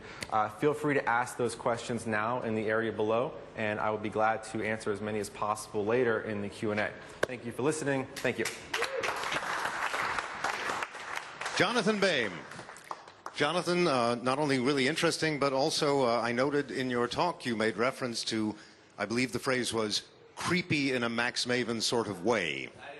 Child, you have no idea. So, we began our session today with a living legend, and we're going to end the session the same way, bearing in mind there will be question and answers at the very end with whatever time we have left. But it is a great pleasure right now for me to introduce a performer who will also be explaining some of his material for us. And a lot of the discussions on the internet often ask the question, is magic an art? And to me the answer is, that's the equivalent of asking, is the sky blue? Most of the time it is, but only if you look. So in that same vein, I would say, the gentleman I'm going to introduce is a great artist, one of my favorites. He's assisted here by Luis de Matos, who will help us all understand exactly what's going on. The maestro, please, welcome René Lamont. Thank you. I was speaking. Thank you. René, habitualmente estamos preparados para que en estos 18 minutos que cada uno de estos maestros tienen, pues que compartan sus técnicas. Sé que algo que habitualmente no lo haces con gran regularidad por razones muy especiales que ya sabremos, ya un día se tornarán públicas, pero yo sé también que hoy habrás una excepción. Pondré todo lo mejor de mí. First, we'll see René. Usually he doesn't share, doesn't like to destroy his illusions, his compositions, like he likes to call them, by explaining the techniques. But yes, today, after the reaction on the previous appearance here at EMC, he will show us a complete routine, and then he will teach us exactly how he accomplished it. René Lamont. Thank you. Dicen que los artistas no trabajamos, que nos preparamos, eso sí, permanentemente para entretener, divertir, emocionar a los públicos, que son los que trabajan. En el recreo de los públicos estamos nosotros, pero preparados, claro. Yo conocí un jugador en Las Vegas que estaba tan bien preparado que partía la baraja, imbricaba, me mostraba el entrecruzamiento de las cartas en una mezcla perfecta. ¿Y sabe lo que lograba? Alternar los colores uno a uno. Black, red, black, red. Increíble. Nunca más vi una cosa de esas. Me preparé mucho tiempo y nunca lo logré. Roja, roja, roja, roja, roja. Negra, negra, negra. Un desastre total. ¿No ve? Roja, roja, roja. Negra, negra, negra, negra. Roja, roja, roja, roja. Un zafarrancho absoluto. Pero una noche en mi laboratorio, jugando con otras temáticas distintas, pude observar que los colores se alternaban ellos solos por su cuenta, uno por uno. Y allí surgió mi eterna pregunta sin respuesta. ¿Por qué se alternan solo los colores uno a uno?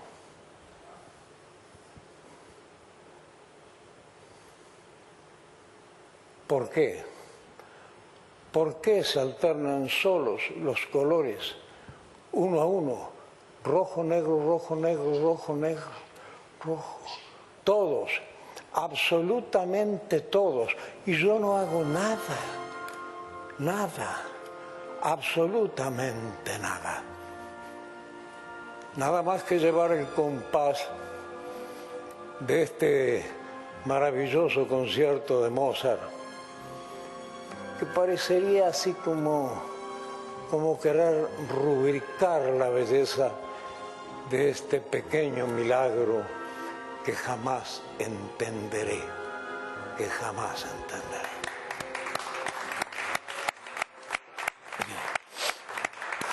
Es que las cartas son místicas, es que las cartas son rituales antiguos y misteriosos. ¿Cuántas veces me pregunto por qué se alternan solos los colores dos a dos? Mire, todos, todos, todos, absolutamente todos. Y yo no hago nada, nada, nada, absolutamente nada. Y no tengo una respuesta coherente, una respuesta, digamos, lógica, una respuesta razonable. No la tengo. Es que las cartas son místicas, es que las cartas son rituales antiguos y misteriosos. ¿Cuántas veces me pregunto por qué se alternan solo los colores nuevamente uno a uno? Todos, todos, todos, absolutamente todos. Y yo no hago nada, nada, nada, absolutamente nada. Nunca lo he de entender. Y mejor así, porque de esta manera conservo mi propia capacidad de asombro. A eso he venido, a estimular la de ustedes. Es que las cartas son místicas, es que las cartas son rituales, antiguos y misteriosos. Estaban el maestro y el discípulo frente a una vela encendida. De repente el chico dijo, ¿puedes decirme de dónde viene esa llama? El sabio apagó la vela y respondió, si tú sabes decirme a dónde fue, yo te diré de dónde vino. Claro, siempre el porqué. Por eso cuando tengo los colores one by one, uno a uno, intercalados, y al voltear la mano me pregunto, ¿por qué se alternan solos los colores 3 a 3? Me respondo, ¿qué me importa? He llegado a colocar 3 negras y 3 rojas. Y sé que de la inmovilidad total, al voltear mi mano, me preguntaré nuevamente, ¿por qué se alternan solos los colores uno a uno? Nunca lo he de entender. Por eso he resuelto pensar y sentir como aquel poeta tan sabio que dijo, soñé que caminaba por la Alhambra y alguien me regaló una rosa. Me desperté y tenía la flor en la mano. Entonces me dije, ¿por qué querer saber por qué la rosa? Está la rosa y punto.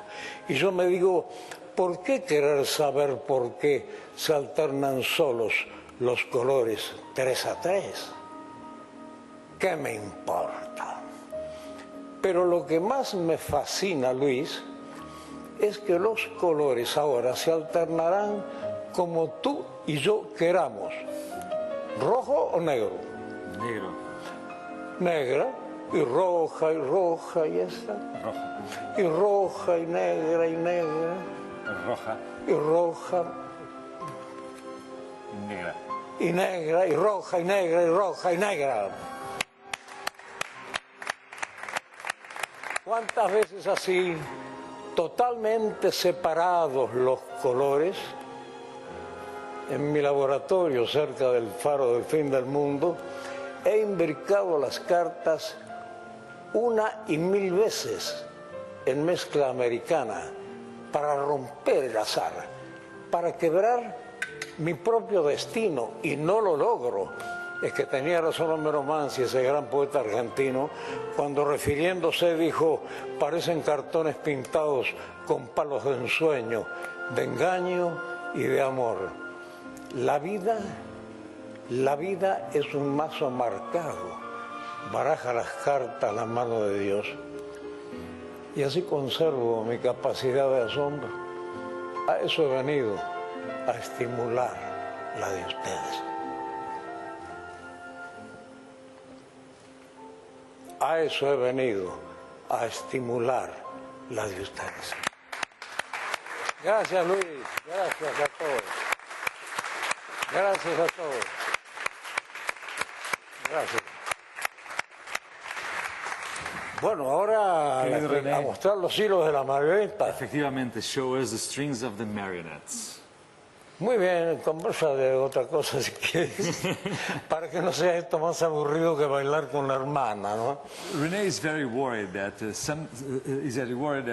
explanation becomes boring, uninteresting, and that no one pays great attention because he thinks no one's interested.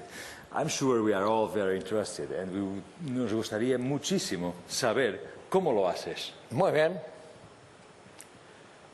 Mostraré los hilos de las marionetas. I will show you the secrets. Toda la baraja, esta para futuras cosas, está en rosario. The entire deck is in side stabbings. Y la técnica de las dadas Rosario. es la siguiente. Rojo, rojo, rojo, negro, negro, negro, negro, negro, rojo, rojo, rojo, rojo. El juego es esto. So it's a stack deck, and he knows exactly what's the color of the next card. Primera. The first one, red.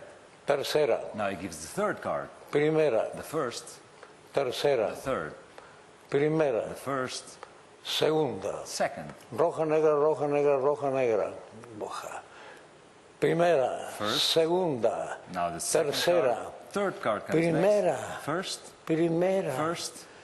Tercera. Third. Primera. First. Segunda. Second. Primera. First. Segunda. Primera. Primera. Primera.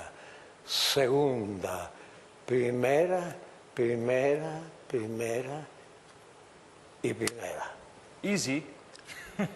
Así de simple. Es que las cartas son místicas, es que las cartas son rituales antiguos y misteriosos. Segunda parte. The second part. Primera. First. Segunda. Second. Primera. First. Primera. First. Primera. First. Segunda. Second. Primera. Primera. Primera. Segunda. Primera. Primera. Primera. Segunda. Primera. Primera. Primera. Segunda. Primera. Primera. Primera. Segunda. Y primera. Y primera. En cada momento tienes el mismo ritmo. El mismo ritmo.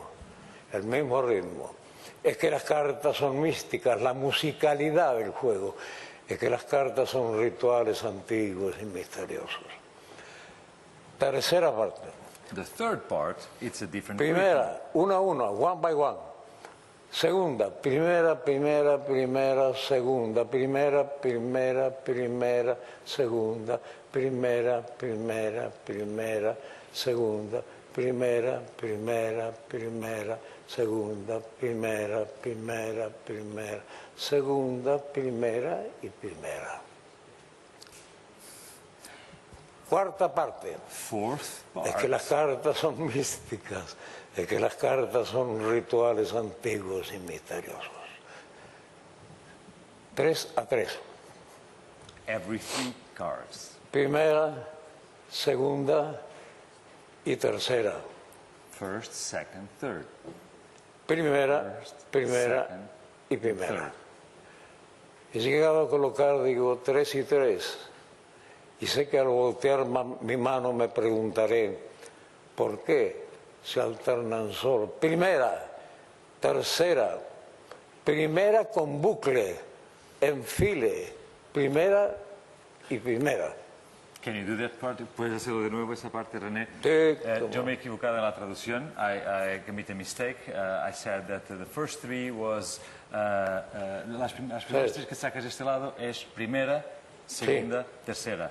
Luego es primera, primera, primera. Hago primera, First, tercera, third, primera con bucle, enfile, primera y primera. lo podemos hacer en lentidigitación para la señora cámara, para que aprecien. ¿Más lento? Sí, even slower so you can just see it on a big screen and very slow. ¿Cuál es la cámara? Esta. Primera. Tercera. No, sorry. Primera. Tercera. Primera con bucle. Enfile, primera y primera. Thank you. Nunca lo entenderé. Y repito, primera, First, segunda second, y tercera. third, and now Y primera, first, primera first, y first. primera. Aquí están una a una. So here they are, every second card. Entonces, invito, roja o negra. He asks the spectator, I can say Si me red, dice- roja. Si me dice roja, pongo la roja. Si me dice negra, segunda, negra, negra y roja y roja. Si me dice roja, roja y negra y negra. Si me dice roja, roja. Si me repite roja, roja, negra, negra, roja, negra. Como venga. Como venga. Y estando así las cartas, dije cuántas veces he en mi laboratorio imbricado las cartas en mezcla americana, así, para romper el azar, para quebrar mi propio destino, y desimbricó.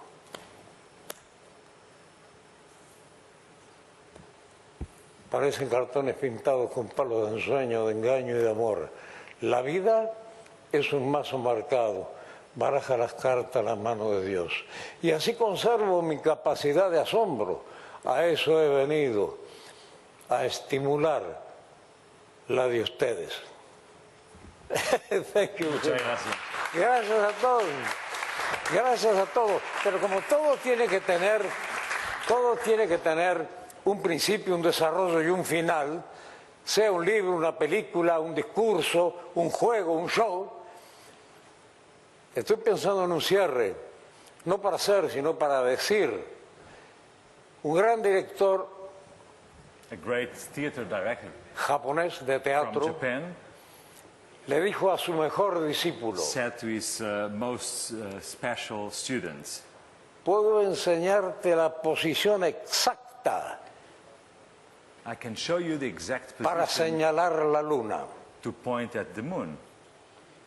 Que el público la vea, The fact corre that, por tu cuenta. the fact that the audience will see it, that's your own problem.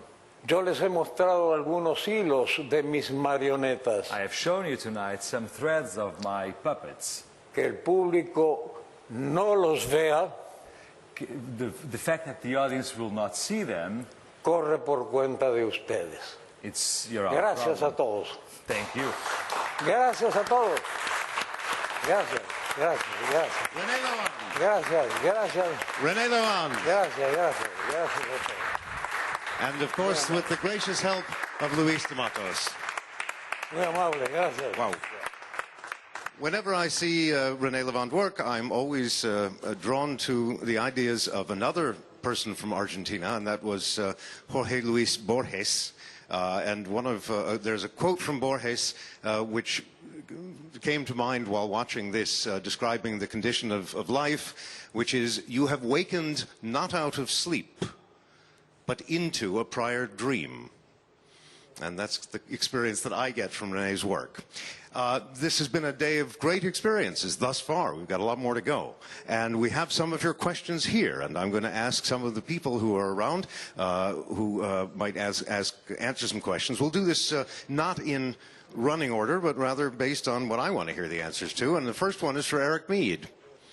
And even though what you did today was not germane to this question, you've got a lot of fans who want to know about your approach to approaching people. How do you, or how do we, approach people to perform magic? And they specifically want to know what you think. Well, I suppose that depends on the situation entirely. There is not one way to approach everyone every time, no matter where we are. Are you talking about table hopping? Are you talking about a strolling situation? Are you talking about cameras and street magic? I have no idea how to answer that question.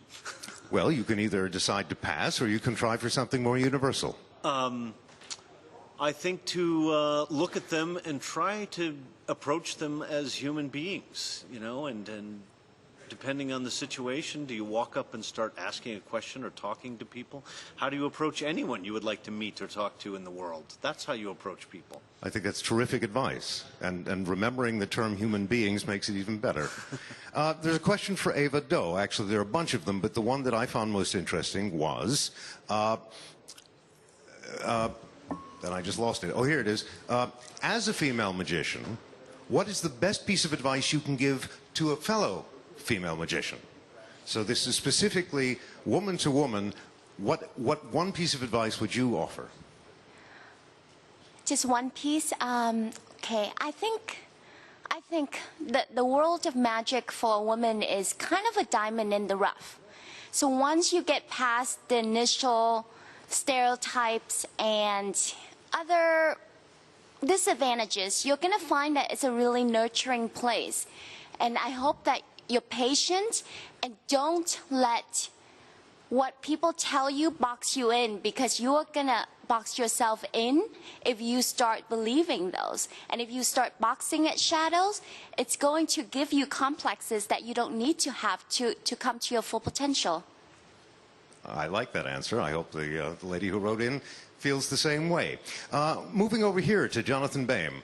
Jonathan, with some questions, various questions about the manufacture of cards, obviously, but one question has to do with decks that don't look like normal decks. All of these recent developments, both from Serial 11 and other sources, of decks that have wild designs and so forth. The question is, the person writes, I saw many young people starting in Magic thinking they need these decks to be a good magician. I think it is not good for Magic. In other words, using odd designs of decks. Any defenses, he writes? I don't aspire for any of our designs to be described as odd per se, but there is valid, a strong element of truth to that. I mean, I just had this discussion with you and with Eric Mead yesterday. Cards are form and function, so the function is the most important thing. If you hold up a card for your spectator and they don't immediately know that's the 4 of hearts, then your cards don't matter. You're doing a card trick, or you're playing poker, or whatever you're doing with cards. The majority of people aren't doing Magic with their playing cards. They're playing games with playing cards. So yes, we try to take that into account whenever we're designing a deck.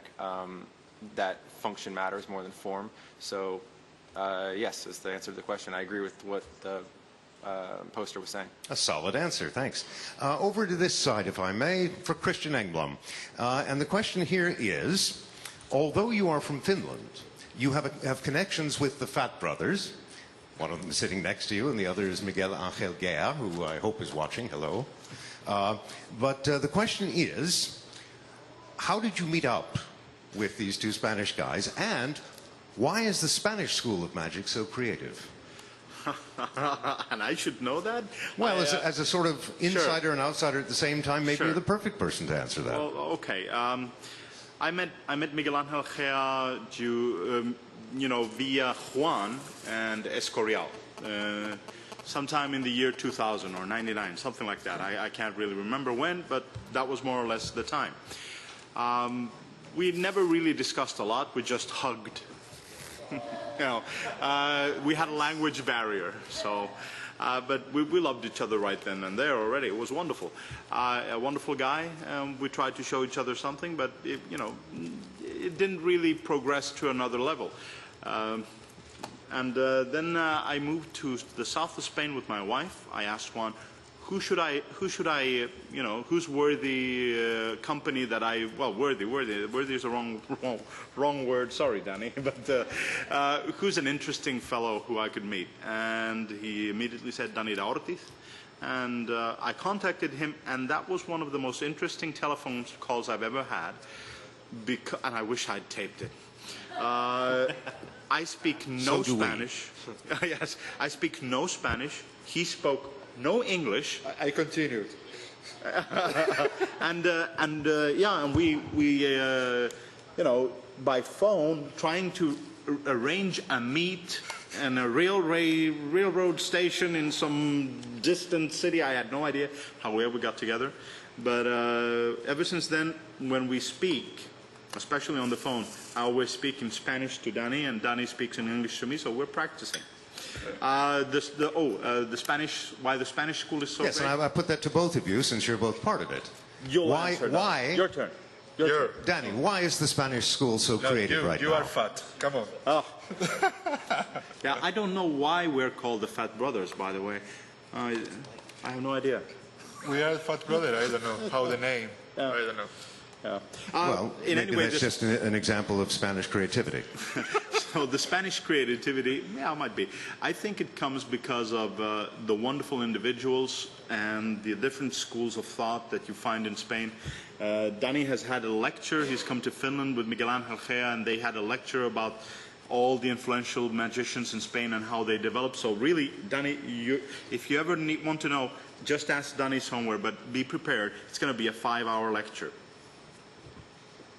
And a worthwhile 5 hours, I would assume, at that. Yes. Let me, before, I have a couple of more questions, but a couple of statements. I'm right here next to Bill Kalush. Bill, I received an email earlier today, and I believe everyone connected to EMC as a registrant has received the same email, or if they haven't, they're about to, explaining how to log on for the trial EMC membership on Ask Alexander. Is that, in fact, has it been distributed to everyone yet, or is it forthcoming? I believe that it's been distributed to everyone who has registered so far. There was we had the initial list of everyone who had registered through last Monday, but I think we've... So there may be some additional ones who joined in late. They're all in now. But soon everyone, if you haven't gotten it yet, you should be getting it very soon. The information on how you get to try out this remarkable resource for free as part of being part of the EMC, and hopefully, if you like it as much as we think you will, you'll decide to join and get even more benefits from it. That would be great. All right. I'm going to move over here. I want to make another, this is not a question, this is a statement, but David Burles, we have received not one but a bunch of messages thanking you for sponsoring various groups of young magicians for watching EMC. Specifically, I was told, from the Magic Kids of Bone in Germany, and also from the Magicians of Man in the UK. But obviously, how many groups did you help to sponsor? The latest figure I had was 16. That's terrific, and I think on behalf of everyone, thank you. I'm going to move over in this direction, and if you lose me on camera, that's okay, because I'm going to come back into frame right about here. I have a question for Don René, and it's a question that was sent in by one of our viewers. I don't have the name of the person, so I can't tell you where it came from, but the question is simply this, and Luis, please help me on this. The question is, in your creative process, what comes first, the story or the routine?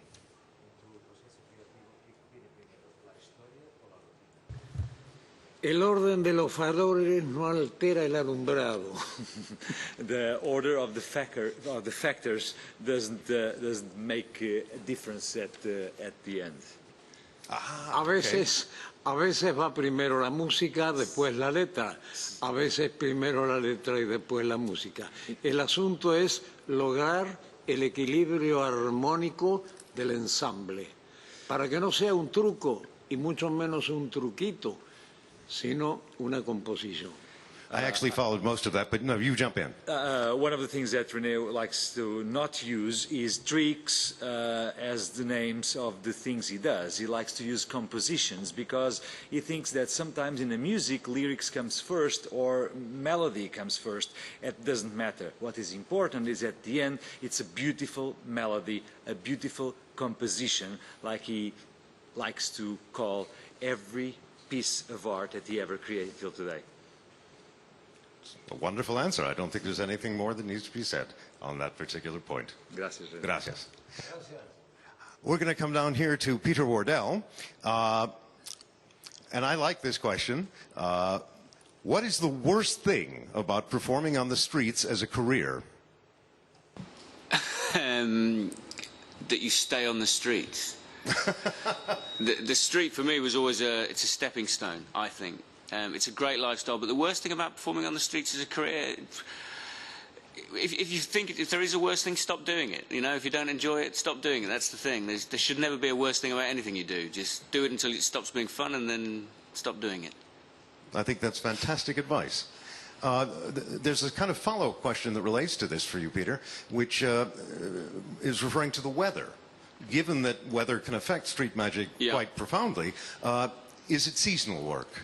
Yeah, it's extremely seasonal. I mean, we kind of chase the sun a little bit. I mean, certainly working in London, which is where I was based from, but I travelled all over the world, you know, and a lot of performers will go to the southern hemisphere in the sort of winter months in the UK and just follow the sun.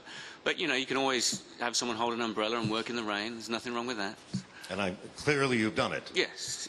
There's another guy who used to work the streets a great deal sitting over here, and that's JJ. And even though you didn't talk during today's presentation, that doesn't let you off the hook.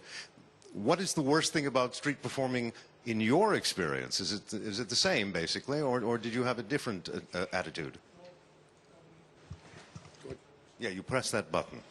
I turned it on for you the other day.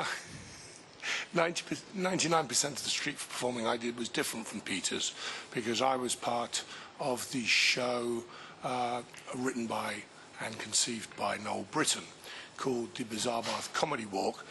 And I suppose it wasn't strictly a street show in so much as the people gathered together and paid us before we went. And instead of staying in a static place, we moved around the city to avoid the trouble that Peter mentioned of upsetting locals who would have seen us every night outside their house for 20 years. But the worst thing, when I was trying to be a tenth of as good as Peter got on the real street show, was to have rain come just as you're about to give your hatting speech. Because it came, they went, and you were standing there with your empty container, having already completed the show. And no money to show for it. No money, but nice fond memories. All right. And an answer to your question. Indeed. Thank you, JJ. Right next to JJ is Richard Wiseman, and someone wrote in and asked this actually about someone else, or to someone else, but I think it's actually a better question for you.